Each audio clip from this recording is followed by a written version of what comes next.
Welcome to the third lecture of circuit interruptive devices. In this lecture, we are discussing about the important parts related to the arc. The first one is the arc voltage. The voltage which appears during the arcing period is called as arcing voltage. It is also defined as it is the voltage that appears across the contact of the circuit breaker during the arcing period. It's called as arc voltage. The second term is recovery voltage. The recovery voltage is the voltage which appears after the extinction of the arc. As you can see here, the recovery voltage is same as that of system voltage. This is also defined as it is the normal frequency RMS voltage that appears across the contact of the circuit breaker after final arc extinction.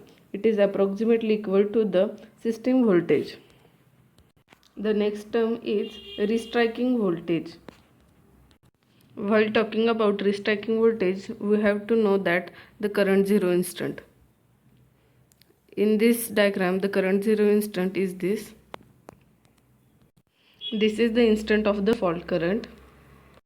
The restriking voltage is defined as it is a transient voltage which appears across a contact at or near to the current zero point during the arcing period. As you can see here, the transient voltage appears at the current zero point. Due to this voltage is known as restriking voltage. The next point is issues in current interruption. We know that the power system consists of number of inductors and capacitors connected throughout its length, and these elements have tendency to store the energy.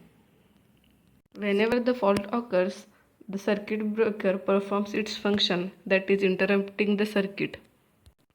For this purpose, the inductor and capacitor must dissipate the energy which is stored.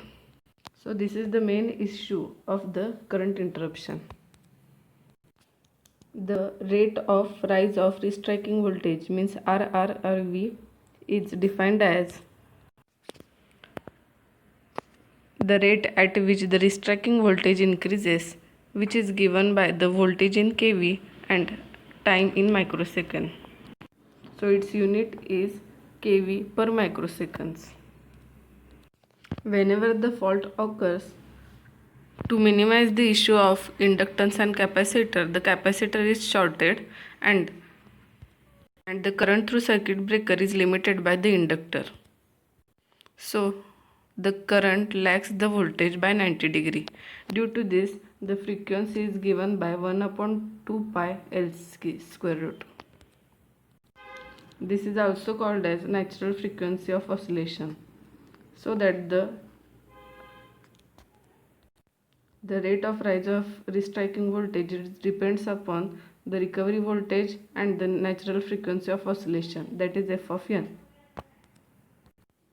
The L and C used here is the equivalent inductance and equivalent capacitance of the circuit.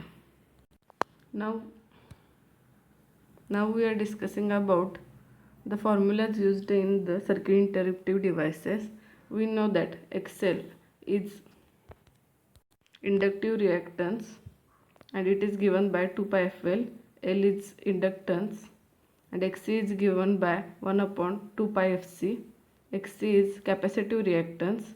This is in farad and XL is in Henry. The maximum value of recovery voltage Emax is given by root 2 VPH. VPH is a phase value. To convert it in line value, we have VL divided by root 3. The peak restriking voltage is given by 2 Emax, as the Emax is root 2 into V1 upon root 3. So this becomes 2 into root 2 VL upon root 3. And the frequency of oscillation is given by 1 upon 2 pi square root LC. And the time for the frequency of transient oscillations is given by T is equals to 1 upon to Fn. Fn is natural frequency of oscillations. The next point is breaking capacity. Breaking capacity is the RMS current that the circuit breaker is capable to breaking the recovery voltage. And under the specified condition of power factor, rate of rise of striking voltage, this breaking capacity is defined or given in the MVA. The formula for breaking capacity is root 3 V into I into 10 raised to minus 6 MVA. The making capacity is defined as the peak value of current including DC component during the first cycle of the current wave after the closure of the circuit breaker is known as the making capacity. This means there is always a possibility of making and closing the circuit under the short circuit condition due to auto reclosure. The ability of the current breaker or the ability of the breaker to make the current depends upon the ability to withstand or to close it successfully against the effect of the electromagnetic force is called as making capacity. This making current or making capacity is equals to the 2.55 into symmetrical breaking capacity. Now we are discussing about the comparison between fuse and the circuit breaker. The working principle of fuse is the fuse is working on the principle of fitting effect, means I square RT, and the circuit breaker is works on the fault is sensed by the relay and the relay sends the signal to the circuit breaker to trip the circuit.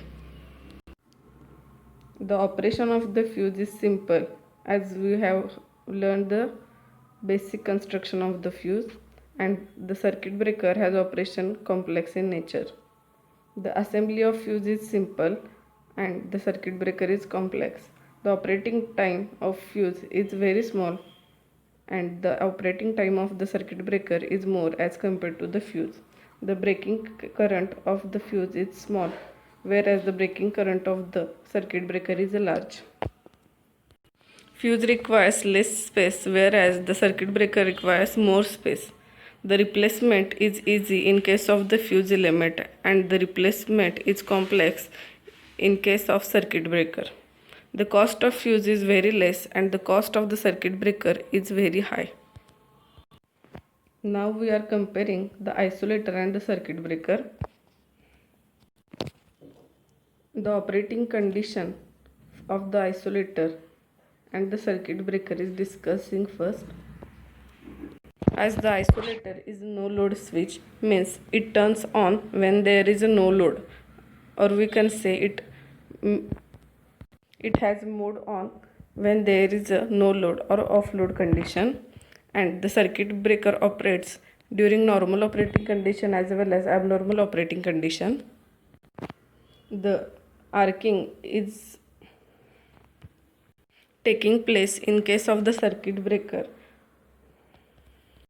and arcing does not take place during the operation of the isolator. The arc extinction arrangement is not required in case of isolator and it is required in case of circuit breaker. The tripping circuit is not required in case of isolator and it is required in case of circuit breaker. The current rating is not mentioned in case of isolator, and in case of circuit breaker the breaking capacity current and making capacity is mentioned.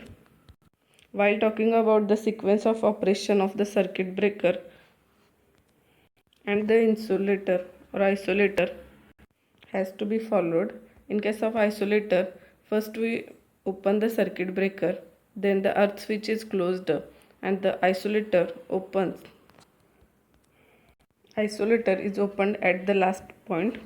And in case of the circuit breaker earth switch isolator means the circuit breaker is opened first. This is the sequence while making the line off, and while making the line on, the isolator is closed first, and in case of circuit breaker, circuit breaker is closed at the end or at the last point of the operation. The switching time is more as compared to the circuit breaker in case of isolator. This is how we compare the isolator and the circuit breaker.